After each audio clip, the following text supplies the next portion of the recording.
Hello hello, আরে বাবা মঙ্গল, তোরা দুই ভাই কখন আসবি বলতো? এদিকে তোদের বোন তৃষার বিয়ের দিন তো এগিয়ে এলো, আর হাতে তো মাত্র দুদিন। কি হবে কিছুই বুঝতে পারছি না। তুমি চিন্তা করো না বাবা, আমরা ঠিক সময় বোনের বিয়ের দিন সমস্ত গয়না নিয়ে পৌঁছে যাব। হ্যাঁ বাবা, ঠিক আছে ঠিক আছে, তবে সাবধানে আসিস দু ভাইয়ে। ভাই, বাবা বারবার ফোন করছে, খুব চিন্তায় আছে। চল আমরা এখনই আমাদের মালিকের কাছ থেকে কিছু টাকা চেয়ে নিয়ে আসি। এই কথা বলে মঙ্গল আর দীপ দুই ভাই তাদের মালিকের কাছে চলে যায়। মঙ্গল আর দীপ হল কেতকপুর গ্রামে বসবাসকারী হারু নামক এক দরিদ্র চাষির দুই ছেলে। তার মেয়ে তৃষার বিয়ে ঠিক হয়েছে, তখনও গয়নার জোগাড় করে উঠতে তিনি পারেননি, তাই তার দুই ছেলের উপর তিনি গয়নার দায়িত্ব দিয়েছেন। এদিকে মাত্র 1 বিঘা জমির উপর চাষবাস করে সংসার সেভাবে না চালাতে পারায় দুই ছেলে পরিযায়ী শ্রমিক হিসাবে কাজ করতে চলে যায় শহরে। কি হলো রে, তোরা এই সময় আমার কাছে কেন? আগে বাবু, আপনাকে তো আগেও জানিয়েছিলাম পরশু আমাদের বোনের বিয়ে, তাই আমাদের কিছু টাকা লাগবে বাবু, আর আমাদের 1 সপ্তাহ ছুটি লাগবে। তোরা ছুটিও নিবি আবার টাকাও নিবি? না না, তা হবে না। তাছাড়া এই মাসও তো পুরো শেষ হয়নি, মাইনের পুরো টাকাও আমি দিতে পারবো না। আমরা একটু একটু করে পরে সব শোধ করে দেব বাবু, আমাদের যে টাকাটা খুব দরকার। বাবু দিন না কিছু টাকা। কাজ করার বেলায় নেই, খালি ফাঁকে আবার ছুটি চাই, টাকা চাই, আবদার কত। না না, বেশি টাকা ফাঁকা আমি দিতে পারবো না। এই কথা বলে বসন্তবাবু তাদের পুরোপুরি প্রাপ্য টাকাটাও দেন না। যতটুকু সামান্য টাকা তারা পায় তাই নিয়েই দুই ভাই বাসে করে বাড়ির দিকে রওনা দেয়। এখন কি হবে রে দাদা, মালিক তো টাকা পয়সা তেমন কিছু দিল না। আমিও তো তাই ভাবছি রে ভাই, বোনের বিয়ের গয়না, এত খরচপাতি, কি করে যে কি করব কিছুই বুঝে উঠতে পারছি না। এমন সময় হঠাৎ প্রবল ঝড় ওঠে, মুষলধারে বৃষ্টিপাত শুরু হয়, ঘন ঘন বাজ পড়তে থাকে। একটা বিরাট গাছ ঝড়ে পড়ে গিয়ে চলাচলের রাস্তা বন্ধ হয়ে যায়। তখন বাস আর এগোতে না পেরে মাঝ রাস্তায় দাঁড়িয়ে যায়। ভাই, যেভাবেই হোক আমাদের সকালের আগেই বাড়ি পৌঁছতে হবে। চল ভাই চল, ওই জঙ্গলের ভেতরকার শর্টকাট রাস্তাটা ধরে হেঁটেই চলে যাই। তোর মাথা খারাপ হয়ে গেছে না কি রে দাদা? তুই জানিস না ওই জঙ্গল খুবই ঘন, আর তার ওপর আবার ওই জঙ্গলের শেষে একটা শ্মশান আছে। তাতে কি হয়েছে রে ভাই, আমি তো তোর সঙ্গে আছি, ভয় কিসের? তাড়াতাড়ি আয়, না হলে আবার দেরি হয়ে যাবে। এই বলে তারা দুই ভাই জঙ্গলের পথ ধরে সেদিকে এগোতে লাগলো। এদিকে ঝড়ের দাপট, মুষলধারে বৃষ্টি ও প্রচণ্ড বাজ পড়ার ফলে তারা আর এগোতে পারল না। ভাই ভাই, সামনে ওই একটা বাড়ি, চল আমরা এখন ওই বাড়ির ভেতর আশ্রয় নিই, ঝড় বৃষ্টি কমলে আমরা আবার হাঁটা শুরু করব। সামনে একটা বড় বাড়ি দেখে সেখানেই তারা ঢুকে পড়ল। তারপর দুই ভাই মিলে একটা ঘরের মধ্যে ঢোকে এবং মোবাইলের লাইটটা জ্বালতেই মঙ্গল আর দীপের মাথা ঘুরে যায়। তারা দেখে চারিদিকে শুধু মৃতদেহ পড়ে আছে। ভাই ভাই, এ তো দেখছি মৃতদেহ রাখার ঘর। দাদা, আমার কিন্তু মোটেই ভালো লাগছে না, চারিদিকটা অন্ধকার, এতগুলো মৃতদেহ পড়ে রয়েছে, আমার খুব ভয় করছে রে দাদা। চল না এখান থেকে চলে যাই। ঠিক সেই মুহূর্তে ঝড়ের দাপটে হঠাৎ একটি মৃতদেহের উপর থেকে দেহ ঢেকে রাখা সাদা কাপড়টা উড়ে যায়। চারিদিকে অন্ধকার, ভয়ঙ্কর বাজ পড়ার শব্দ। এমন পরিবেশে দুই ভাই এবার বেশ ভয় পেয়ে গেল। না না, আমার ব্যাপারটা ভালো লাগছে না, চল চল চলে যাই এখান থেকে। এমন সময় ধপ করে একটা কিছু পড়ে যাওয়ার শব্দ হলো। বিদ্যুতের ঝলকানির আলোতে হঠাৎই তাদের চোখে পড়ল সেই ডেড বডির একদম পাশেই একটা গয়না ভর্তি বাক্স পড়ে রয়েছে। আরে বাস দাদা, দেখছিস এই মৃতদেহর পাশে একটা সোনার গয়নার বাক্স পড়ে রয়েছে রে। আরে ভাই, তো তাই তো দেখছি রে, তবে আর দেরি নয় ভাই, চল চটপট করে বাক্সটা তুলে নে। আর সাথে সাথেই দীপ গয়নার বাক্সটা তুলে নেয়। তারপর মঙ্গল আর দীপ দুজনে গয়নার বাক্স হাতে নিয়ে সেখান থেকে বেরিয়ে পড়ে।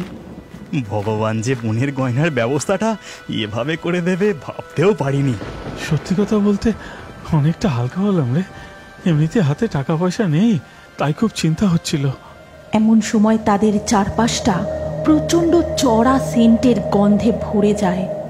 দাদা, কেমন যেন একটা তীব্র সেন্টের গন্ধ বেরোচ্ছে না?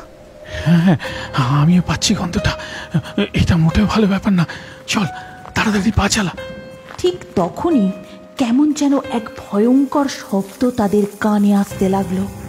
আমার গয়নার বাক্সটা দিয়ে দে, গয়নার বাক্সটা দিয়ে দে।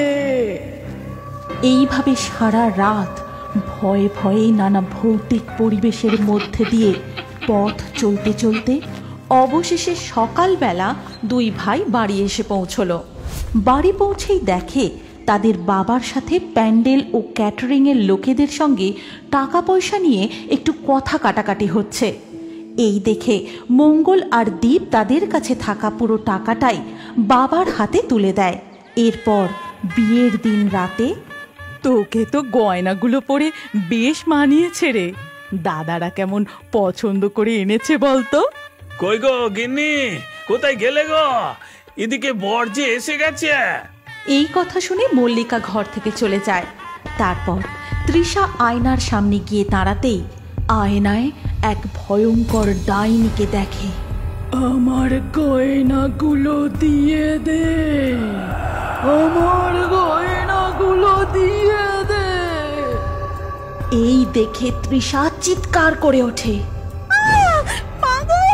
কি হলো বোন? কি হলো রে?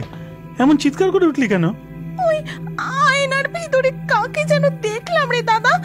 মনে হলো একজন মহিলা। ও কিছু না, সারাদিন উপোস করে আছিস তাই হয়তো। ওসব তোর মনের ভুল। নে নে নে, এবার চল, শুভ দৃষ্টি হবে যে। দুই ভাই কিন্তু কারণটা বেশ বুঝতে পারে। এরপরে মালা বদলের সময় তৃষা বরের মুখের বদলে দেখে সেই ডাইনির মুখ। তাই দেখে তৃষা অজ্ঞান হয়ে যায়। কি হলো? ও এরকম অজ্ঞান হয়ে গেল কেন? সারাদিন উপোস করেছিল তো, তাই হয়তো অজ্ঞান হয়ে গেছে। ও চিন্তার কিছু নেই। এভাবে কোনো রকমে বিয়েটা সুসম্পন্ন হয়। দীপ, বোনের উপর নজর রাখিস। যা কিছু ঘটছে ব্যাপারটা মোটেই সুবিধের নয় রে। হ্যাঁ রে দাদা, এইসব ব্যাপারগুলো আমারও মোটেও সুবিধার মনে হচ্ছে না।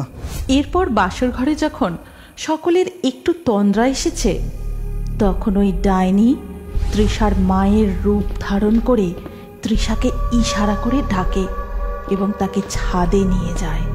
এদিকে দীপ আর মঙ্গল তৃষাকে দেখতে না পেয়ে খুঁজতে খুঁজতে তারাও ছাদে গিয়ে পৌঁছায় আর দেখে সেই ভয়ঙ্কর ডাইনি তৃষার গলা টিপে ধরেছে আর সমানে বলছে, আমার গয়নাগুলো দিয়ে দে, আমার গয়নাগুলো দিয়ে দে।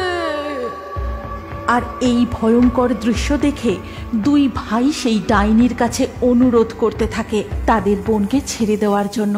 আমাদের বোনকে ছেড়ে দাও ডাইনি, আমাদের অনেক বড় ভুল হয়ে গেছে। তোমার ওই গয়নার বাক্স নিয়ে চলে আসা আমাদের একদম উচিত হয়নি। আমাদের ক্ষমা করো ডাইনি।